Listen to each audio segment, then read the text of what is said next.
आज हम बात करने वाले हैं money master the game by Tony Robbins. Imagine करो, आप एक सुबह सोकर उठे। आप जानते हैं कि आपके पास इतने पैसे हैं कि आप सारे लिविंग एक्सपेंसेस ही नहीं बल्कि आपके जितने भी गोल्स डिज़ायर हैं वो सब इसमें कंप्लीट हो जाएंगे। फिर आपको और काम करने की ज़रूरत नहीं होगी। तब आपको कैसा लगेगा? तब आपको जैसा फील होगा उसी को कहते हैं फाइनेंशियल फ्रीडम। जितनी जल्दी आप अपनी लाइफ में फाइनेंशियल फ्रीडम को अचीव करोगे उतनी ही आपकी लाइफ हैप्पीनेस और फुलफिलनेस के साथ कटेगी। आप अपने फैमिली, फ्रेंड्स और पार्टनर को ज़्यादा समय दे पाओगे। लेकिन सच तो ये है कि अगर इंसान अपनी लाइफ में फाइनेंशियल फ्रीडम हासिल करना चाहता है तो वो चाहे महीने के 10,000 कमाए या 10 लाख, वो इसे हासिल कर सकता है। इस book money master the game में ऑथर टोनी रॉबिन्स ने एक पूरा प्लान लेआउट किया है जिससे आप फॉलो कर सकते हैं फाइनेंशियल फ्रीडम हासिल करने के लिए।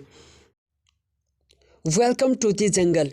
जिस तरह आप एक अनजान जंगल में एंटर करते हो, अब आपको पता नहीं कौन सा जानवर कहाँ से कब आ जाए। उसी तरह जब आप ज़्यादा पैसे कमाने लगते हैं तब आपको पता नहीं चलता कि कौन आपकी मदद के नाम पर आपको लूटने आया है। रियल लाइफ की प्रॉब्लम जंगल से भी ज़्यादा बड़ी है।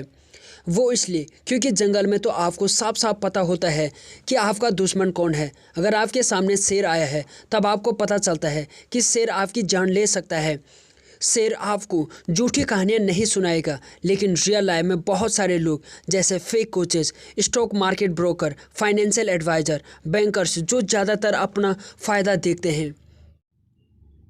ऐसे लोग उन लोगों की लाइफ में आते हैं जो थोड़ा सा ज़्यादा पैसा कमाने लगते हैं, इसलिए लोग न जानते हुए भी इनका शिकार बन जाते हैं।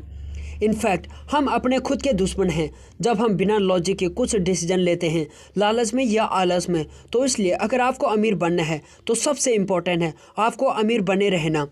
तो आपको सबसे पहले खुद पर भरोसा रखना होगा। वो आप तभी कर पाओगे जब आप इतने एक्सपीरियंस या नॉलेजेबल हो जाओगे। Know the road before you get in. यहाँ ऑथर हमें सिंपल एडवाइस दे रहे हैं। हमें एक कंज्यूमर से शिफ्ट होकर ओनर बनना होगा। इसका मतलब सिंपल है, आपको एप्पल फ़ोन नहीं खरीदना है बल्कि आपको एप्पल कंपनी को ही खरीदना है। अगर आप पैसों के बारे में इतना नहीं सीख रहे हैं जैसे फाइनेंस के बारे में, तो आप बहुत बड़ी गलती कर रहे हैं, क्योंकि आपकी लाइफ का आधे से ज़्यादा टाइम पैसे कमाने और बाकी टाइम उसे खर्च करने या बचाने में निकल जाता है।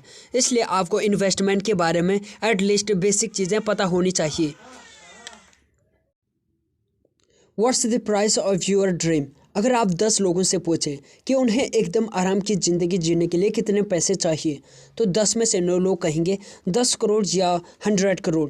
ये एक रैंडम नंबर है जो उनके दिमाग में आता है, क्योंकि हर आदमी ज़्यादा की विश रखता है और प्रॉब्लम वहीं से शुरू होती है। अगर आपको सच में फाइनेंशियल फ्रीडम को अचीव करना है तब आपको एक एग्जैक्ट अमाउंट कैलकुलेट करना होगा। मान लीजिए आपकी फैमिली में 4 लोग हैं। आपका टोटल मंथली खर्चा 30,000 प्रति महीना होता है, मतलब साल के 3.6 lakh.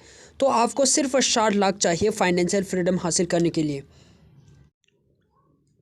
First goal, financial security. अगर आप कुछ करके सिर्फ इतना सेव कर लो जिसकी इनकम आपके हर महीने का अनाज, लाइट बिल और वाटर बिल पे कर सके, जो अक्सर लोगों के पूरे खर्चे का आधा खर्चा होता है, तब आप अपने लिए एक फाइनेंशियल सिक्योरिटी क्रिएट कर लोगे, जिसकी वजह से आपको जॉब से निकल जाने का डर इतना नहीं होगा। तब आपके पास ज़्यादा फ्री टाइम होगा, क्योंकि आपका पैसा आपके लिए काम कर रहा है। फ्री टाइम का मतलब है ज़्यादा अपॉर्चुनिटी, कुछ नया शुरू करने की, कुछ बड़ा सोचने की। फिर आप फाइनेंशियल फ्रीडम को गेन कर सकते हैं। फाइनली एब्सोल्यूट फाइनेंशियल फ्रीडम, जिसको ऑथर ने इस बुक में अल्टीमेट गोल कहा है। इस स्टेज में आपका पैसिव इनकम इतना होगा जो आपके हर महीने का खर्चा, वोकेशन और लग्जरी लाइफ को सपोर्ट कर पाएगा। अभी ये सुनने में बहुत आसान लगता है, लेकिन रियलिटी में बहुत मुश्किल है। इसको गेन करने में कई साल लग जाते हैं। सच ये है कि अगर आप सेविंग और इन्वेस्टमेंट की आदत डाल लो तो उसकी ज़रूरी नॉलेज हासिल करो, फिर इस प्रोसेस को ऑटोमेट कर दो सिस्टमैटिक इन्वेस्टमेंट प्लान के थ्रू, यानी सेविंग और इन्वेस्टमेंट अपने आप होते रहें और आपकी सैलरी आती रहे। ये शुरू में मुश्किल लगेगा, लेकिन बाद में आसान। जब आप इस पहाड़ में थोड़ा सा ऊपर चढ़ जाओगे तो बाकी का सफ़र अपने आप तय हो जाएगा, क्योंकि शुरुआत में सबसे ज़्यादा मुश्किल होती है। इस पर ही लोग हमेशा गिव अप करते हैं।